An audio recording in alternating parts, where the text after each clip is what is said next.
He's a classic winner, he's a multiple Group 1 winner, but he has traded a very successful career in the UK for riding here in Hong Kong, and joins me now on Luck on Sunday in what I can only describe as the pouring rain at Sha Tin. Andrea Atzeni, thank you for your patience today.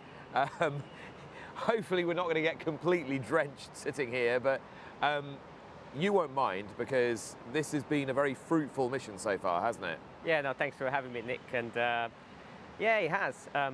You know, it's been something different for me.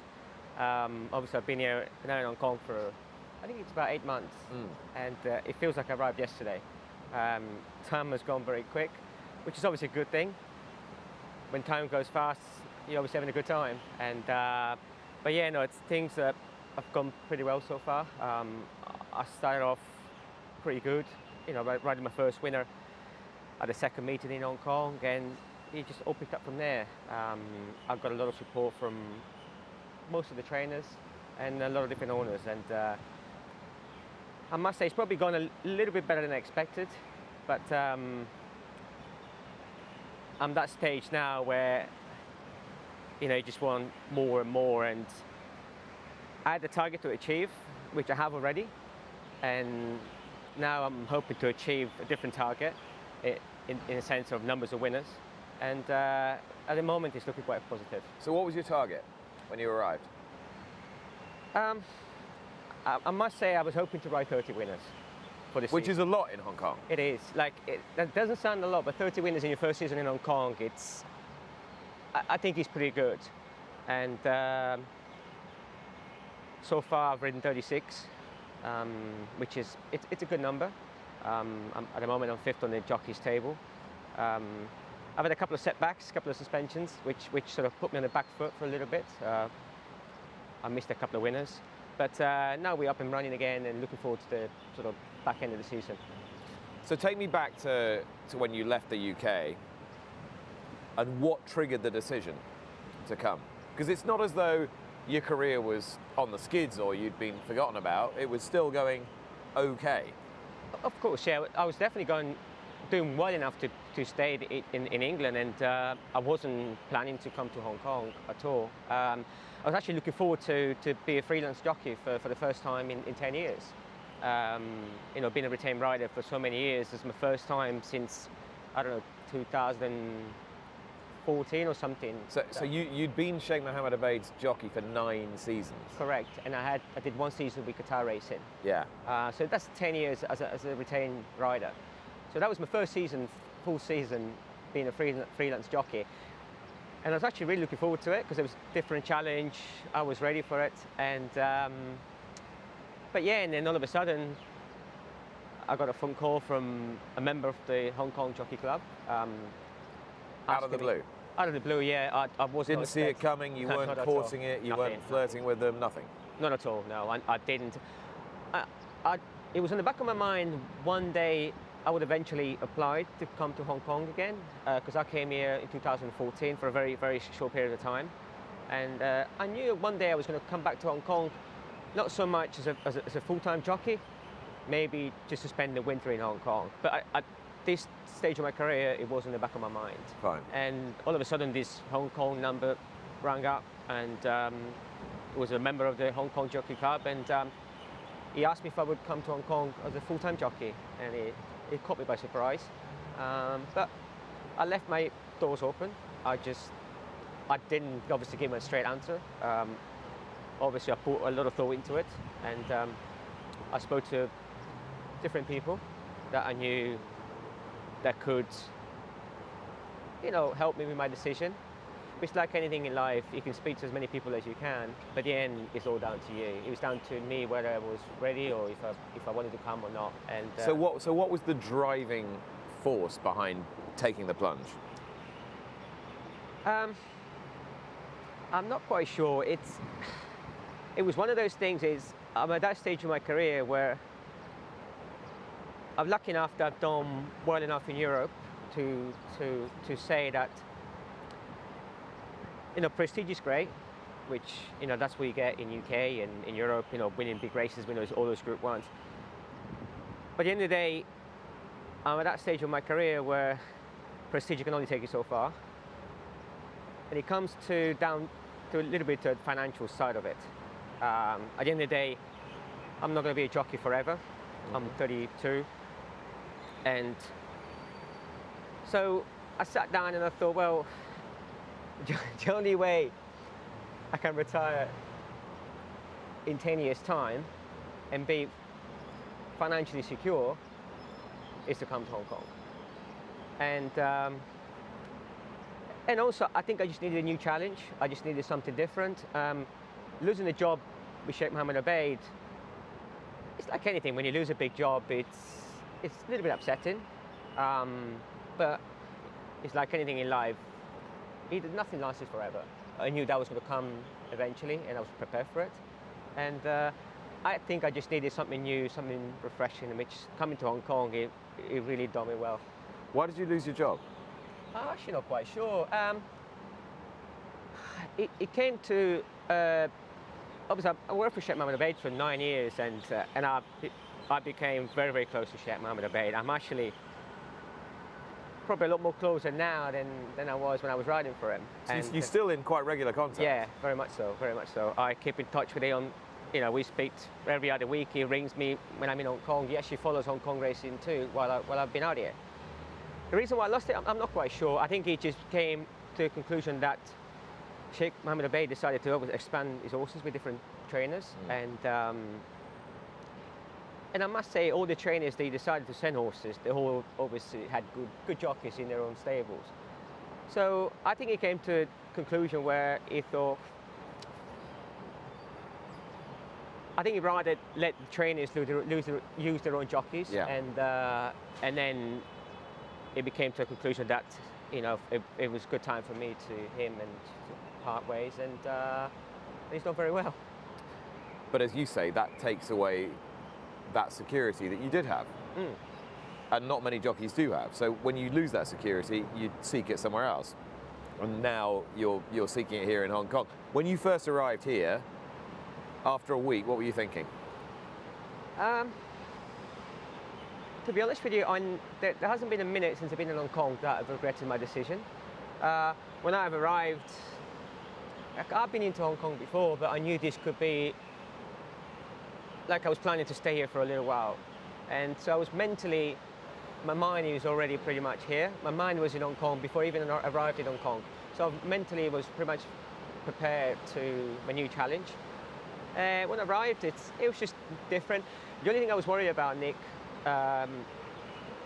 before I came to Hong Kong, that whether my riding style was going to adapt to Hong Kong racing. How did you think it needed to adapt? Because I'm pretty much a jockey that he likes to get a horse into a nice rhythm, let the horse get comfortable, and then just let the horse sort of develop into the race, and then have a good go at the end. Whether here, it happens, everything happens a lot quicker. So do you have to make things happen here? 100%. Like, you can't just come out of the gate here and say, well, I'll come out and I'll get in some stage and it'll open up for me. It doesn't work like that. Here in Hong Kong, the gates is very important. Gate speed and position is very important. So you have to be a bit more urgent. Yeah, a lot sharper. Make decisions a lot quicker than you would anywhere else in Europe. And the race a lot tighter than they would do in Europe. Like, the race is fairly tight, and you're riding with some world-class jockeys too. And but I must say, I was actually quite surprised how sort of quickly I adapted to the style of racing. And another thing that worried me, that I've always had an agent. Like, I've been a jockey for 15 years, and I've always somebody looking after me, booking my rides or helping me to book my rides everywhere I've been in the world. But in Hong Kong, it doesn't work like this. In Hong Kong, you've got to look for the rides. You've got to book your own rides. You haven't got an agent. So it's all down to yourself. And but it's like anything, it takes time. And I'm trying to get around things, and but I'm not there yet. But I've only been here 8 months, so. Because people will say, well, hang on a minute, you only ride twice a week, Happy Valley on a Wednesday, Sha Tin on a Sunday, the rest of the time to enjoy yourself. The purses are great, you're making plenty of money. That is only half the story, isn't it? Well, not even half the story. you're running your own little cottage industry every single minute of the day. Correct. It's like you said, because you think you only ride 2 days a week. It's easy. Okay, it's the good thing is we haven't got the travelling. We don't have to travel far. I live just across the road in Chartine, so it takes me 2 minutes to go to work. And then once a week, I go to Happy Valley on a Wednesday night, which will take me 20 minutes to half an hour. So, you know, for that side of things, the travelling, it's brilliant because there's no travelling at all. But for some reason, there's always something to do. Like we get entries 2 days a week. So we get entries on a Monday for the Sunday meeting and on the Thursday for the Wednesday meeting at Happy Valley. So we get an email at 2:30. And as soon as the email comes out, I have to go through every single horse, every single race, and trying to get on the best riders I can. Like, say, for example, Wednesday night, I had 7 rides at Happy Valley. The last race was at 10 to 11. I got home about 12 o'clock at night, and I'd say I didn't go to bed until probably 1:30 in the morning. I literally had to go through every single race. I watched every race of the night. I was only 7 races. There was 9 races that night, but I watched every single race. Because I do my own form. I have to, because nobody else does it for me. And then you're not allowed an agent here. No, you're not. No, so it's all down to me. Yeah. So I had to watch every single race, analyze my rides, whether I should have done something different, whether the horse is worth riding next time. And then after done my own rides, the horses I have ridden, then I have to start looking for other horses that were in the race. Yeah. That look like they could win next time or whatever, and just get on the phone and ask for rides. Are you good at it? Are you getting good at the hustle? Like, I've never done it before. I don't like asking for rides because I never had to do it. But here, if you don't do it, it's, you know, you have to because it's part of the job. I think I sent my last message on Wednesday night at 1:32 in the morning asking for a ride. Did you get one back? Like 8 times out of 10, you might not reply, but you have to ask. And the same on the Sunday, like I come home from racing after 10 rides, and it's a long day of racing. And I literally go through every single race and trying to pick my next winner. Because if I didn't do it, somebody else is going to do it. So when you were riding in the UK, I think it's one of your best qualities, but people would tease you for being laid back. Or, you know, pretty chilled. Yeah. Was that fair or not? Yes, for sure. Which is sometimes it's a positive thing for certain things, and sometimes it's not such as positive, because it's good to be laid back, because in this sport you've got a lot more bad days than good days, in the sense that you lose a lot more than you win. So if you let it get to you every time you lose a race, it can't last. But because I'm such a laid back person, I felt like in the last 4 or 5 years I definitely took the foot off the pedal in England, and I just went through the motions a little bit, which definitely sort of came back to me in the last couple of years.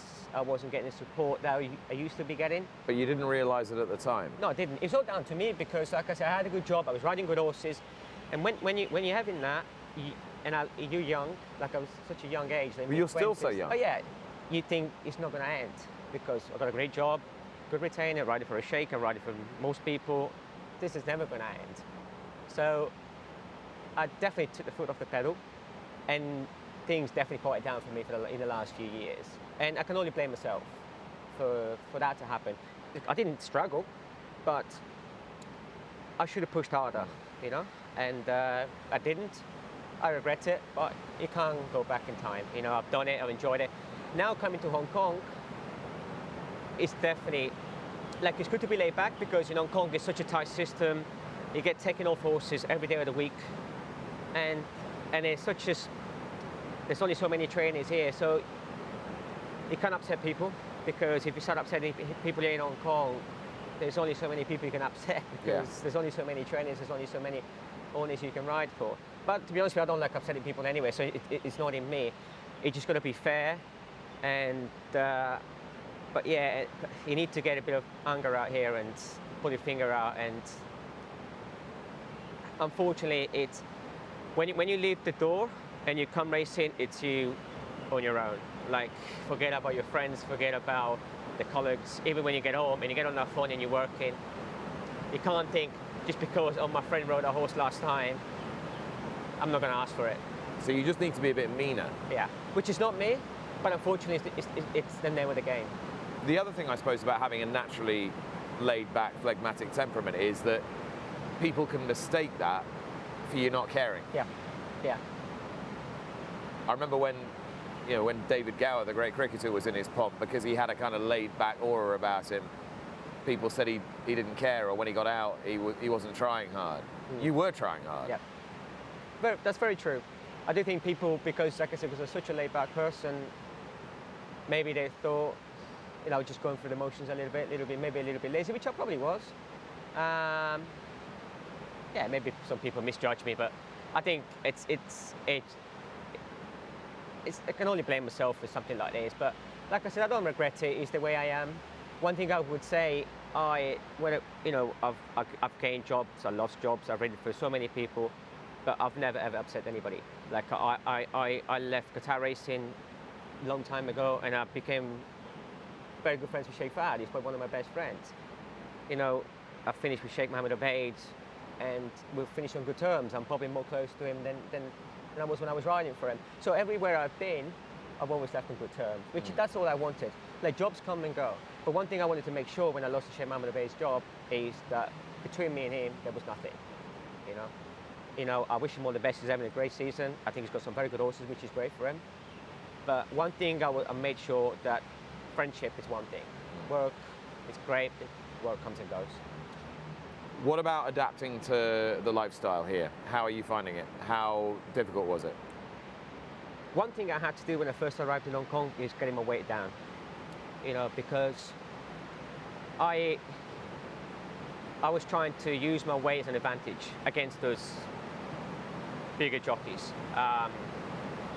Because I thought if I can get to the bottom weight, which is 115, which is A3, I can ride horses that certain jockeys here can't ride because of the weight.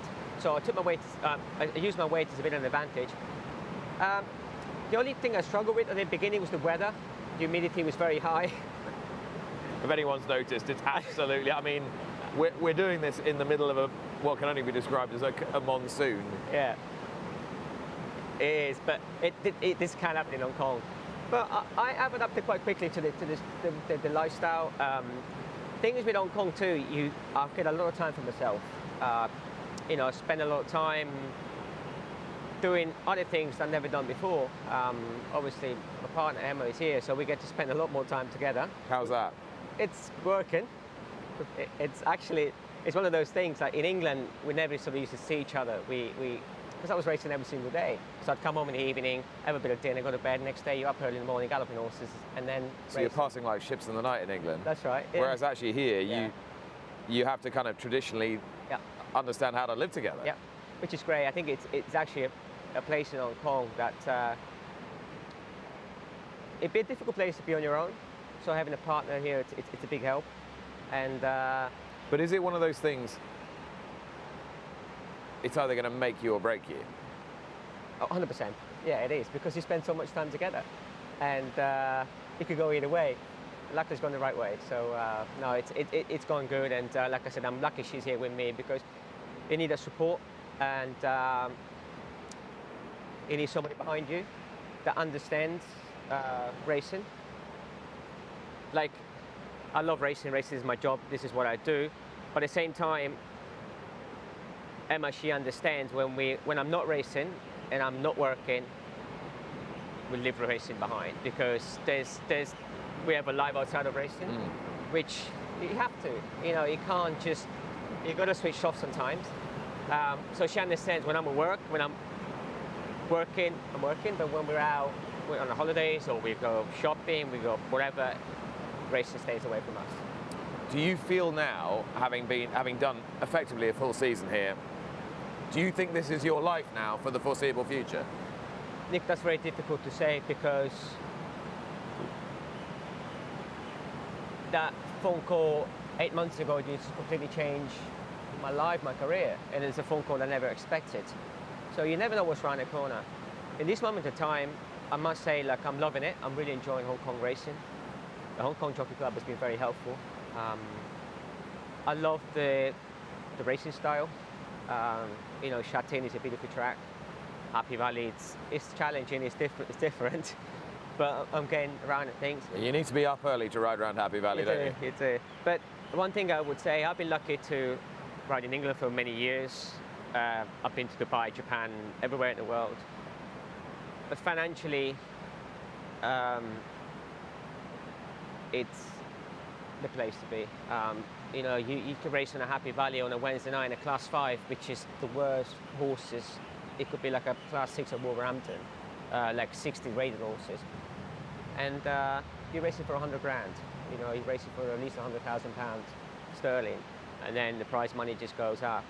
So financially, it's very rewarding. And like I said, it's probably one of the reasons why I'm here too. Yeah, no, it's going good. I'm hoping. I used this season as a bit of a learning curve, but hopefully next season, if I'm back again, if the club allows me to come back for another year, which it will be great, you know, I could see myself setting up big targets. Do you think you could be a champion here? I can't see why not. I can't see why not. I've got the weight, I've got the age on my side. I can't see why not. I will be a champion here one day, and I will try. The other week you went to Australia and rode a Group 1 winner there for Kieran Maher, and it was a really special moment for you because it was the day of Stefano Cherchi's memorial in Australia. Yeah. A good friend of yours, a fellow Sardinian. Tell me a little bit about that experience and how you really got a bit of divine intervention. Yeah, it was tough because when I received the phone call that Stefano had a fall in Australia, like everybody has a fall, and it didn't sound great, but I didn't realise how bad it was. And it was on a Wednesday. I was actually going to Happy Valley, and I didn't think too much. Obviously, I knew he was going to hospital. And then all of a sudden, the next day, I spoke to his parents, and they were basically on a plane to Australia. They were obviously told that Stefano, you know, was in a serious condition. So they told the parents to fly out. So I spoke to the parents on a Friday, and I said to them, I said, look, I've got a couple of days off next week. If I can't, I'll fly in to come and see Stefano. And basically, I got told that from that Friday to next week, a lot of things could have happened. So, first thing I did on a Sunday, I rode a Shatin, and I didn't wait much longer. I just got on the plane, and I flew straight to Sydney that night. And I arrived there Monday morning. Sorry. And I saw Stefano. Stefano was still with us, and he was obviously in a coma. He looked great, like you wouldn't think he had a fall. He was obviously under the machines to keeping him together. And I literally spent 15 hours with him, just sitting with him, talking to him, just hoping there was something, you know, holding his hand. And anyway, I left because on a Tuesday morning I left because I had to come back to Hong Kong to ride at Happy Valley on the Wednesday. And anyway, I rode at Happy Valley on the Wednesday, and the following day I got a phone call from my sister saying that unfortunately Stefano left us. It's one of those things, when I saw him, it was tough, but I can't say I could see that coming, because you can never see something like this coming, because he can't accept it. He's a young guy. He's 23. He shouldn't leave us at that age. And I thought I was half prepared for it, but God, when the news came, I still can't believe it now. It's impossible that something like this has happened. Anyway, so he left us, and I rode on the Sunday again, and that Sunday night I flew to Sydney again for his memorial. They did a memorial, so I flew there, and spent a lot of time with his parents. It must be tough for his parents because not so much they lost a son. They were on the other side of the world. They're literally 24 hours away from everything else. It's only his mother, his father, and his sister. But one thing I would say that the Australian Racing Club and the racing community, from the doctors, from the nurses, they've been amazing. Like, they couldn't speak highly enough, the parents, of the way they've been treated in Australia. And I could see that too, the way the racing community was behind Stefano. And Stefano was only there for 4 months. And it was amazing how many people got to know him and how many people supported him. And so long story short, I was in Sydney that Monday for the memorial, and I got a phone call from Kieran Marr when he found out I was in Sydney and asked me if I could come back on Saturday to ride in the Sydney Cup. And at the time, the horse only had 50 kilos, which is 712. And even you can't do 712, can you? No, in that short period of time. And I said to Kieran, I said, look, I can't do it because it's too light for me. And anyway, on the Tuesday, I was flying back to Hong Kong and I was on the plane because obviously I had to ride a Happy Valley on the Wednesday. And I got a text while I was on the plane saying the weights went up to 51 and a half. And so I was like, well, great, I'll take the ride. So back to here to Hong Kong. I rode at Sha Tin on the Wednesday night. Thursday, I flew back to Sydney. So I was in Sydney. I've been there about 3 times in 3 weeks. And so I go back to Sydney to ride in the Sydney Cup. And I went to see Stefano's parents on the Friday night. I sat down with them and they told me they were coming racing, which it's unbelievable because, you know, for them, they used to have gone racing and see their son riding a horse. And for them to turn up on a Saturday, I thought it was unbelievable. Like, fair play to them, how tough they were to turn up at the races, to watch me riding when they used to watching their son. So it must have been very tough for them. And I had a gut feeling it was going to happen because it was too good. Like, I was in Sydney, Stefan is in Sydney, his parents came racing, and I had a gut feeling that something special was going to happen. And anyway, the horse was favourite. We didn't have a great draw. I wanted to get a bit of cover and, you know, get him to relax and get him to finish as well as we could. And the race just didn't plan out the way I wanted. I'd say it's probably one of the worst winning rides I've ever given a horse. But it didn't matter? It didn't matter because the horse won. And when I went past the line, it was just special because it's a feeling that you can't explain. And like, I won the Sydney Cup. Stefan, he was still in Sydney at the time. His parents came racing. And I've been to Sydney twice already, unfortunately, for not for good reasons. And I don't know, I had a gut feeling something good was going to come out of it. And lucky enough, I won the Sydney Cup, which it put a smile on my face, and it put a smile on Stefano's parents. And but no, it's a day that I'll never forget for good or bad reasons. Andrea, this season will come to an end here in Hong Kong in July, and then you'll come back to Europe for a month or 2? Yeah. And you actually get a summer holiday? Yeah. That'll feel different. Yeah, because I'm never, you know, usually I've been racing in England for the last 15 years, and I never get summer break unless you get suspended, which I didn't want to get suspended in the summer because it's our busiest time of the year. In Hong Kong, so the last day of the season is the 14th of July, and we get 7 weeks off. So for the first time in 17 years, I'm actually planning a holiday ahead. So I'm going to be spending a little bit of time in England.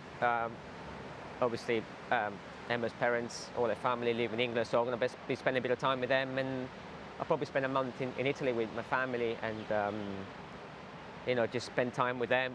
You know, I'm already planning my summer, you know, going to the beach with my family, have a house all together, and go to watch the palio with my friends, and get a Lake Como with Emma. You know, it's actually for the first time in 17 years I can actually plan a summer holiday, which is great. And like I said, hopefully,